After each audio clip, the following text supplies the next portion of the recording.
Hi guys, இது mister kids அப்புறம் mister channel பார்த்தீங்கன்னா செல்வத்தில் லொக்கேட்டாக இருக்குது. இன்றைக்கி என்ன வீடியோ பார்க்க போகிறோன்னா, இதுக்கு முன்னாடி பார்த்தீங்கன்னா ஒரு மீன் வெட்டுற பிக் பார்த்துருப்பீங்க. அங்கே ஒரு 3 பேர் பேசிகிட்டு இருந்தது என்னென்னா, மீன் வந்து வெட்டும்போது பச்சையை போட்டோம்னா நாய் வந்து குழந்தைகளில் கிடைக்கிது, வெறி பிடிச்சிருது அப்படின்னு சொல்லி சொல்கிறாங்க.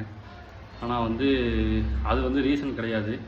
என்ன ரீசன் பார்த்தீங்கன்னா, நாய் வந்து ஓநாய் வம்சத்துலேருந்து தோன்றுறது தான் நாய் பார்த்தீங்கன்னா. அப்போ வந்து ஹண்டிங் பண்ணி சாப்பிட்ற சூழ்நிலை இருந்துச்சு. அது எப்படி பரிமாணம் ஆகிடுச்சுன்னா, நம்ம ஃபுட்டு போட்டு நம்ம ஈஸியாக கிடைக்கிற ஃபுட்டு, இப்போ நம்ம டெய்லி ஃபுட்டு போடுறோம் அப்படிங்கும்போது அதுக்கு ஈஸியாக கிடைக்கிதுன்னு சொல்லி தான் ஓனாயிலேருந்து டாக் அப்படியே வந்து பரிணாம வளர்ச்சி வந்து டாக் வந்து அடைஞ்சிச்சு. இப்போ மறுபடியும் என்ன சூழ்நிலை இருக்குதுன்னு பார்த்தீங்கன்னா, கவர்மெண்ட் பார்த்திங்கன்னா இந்த வேஸ்டேஜ் பார்த்திங்கன்னா மக்கும் குப்பை மக்காத குப்பைன்னு சொல்லிட்டு தனியாக பிரித்து சொல்லிட்டாங்க. இப்போ நம்ம ஃபுட்டெல்லாம் எங்கே போகுது, குப்பையில் நம்ம வேஸ்டேஜெல்லாம் போடுவோம். அது சாப்பிட்டு ஈஸியாக சாப்பிட்டு ஸ்ட்ரீட் டாக்லாம் சர்வே பண்ணிட்டு இருந்துச்சு. இப்போ வந்து கவரில் போட்டு இப்போ எங்கேயுமே குப்பை தொட்டி பார்த்திங்கன்னா மெயினாக எங்கேயுமே இல்லை, எல்லாமே ரிமூவ் பண்ண சொல்லிட்டாங்க.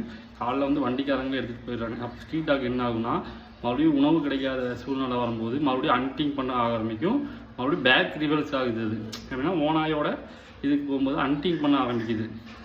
நீங்கள் கேட்கல, இல்லை நிறைய இடத்துல வந்து கடிச்சிருக்கு டாகு அப்படின்னு சொல்லி நினைக்கலாம். ஆனால் பார்த்தீங்கன்னா ஏதோ ஒன்று தான் வெறி பிடிச்சி அந்த மாதிரி கிடைக்கிங்க.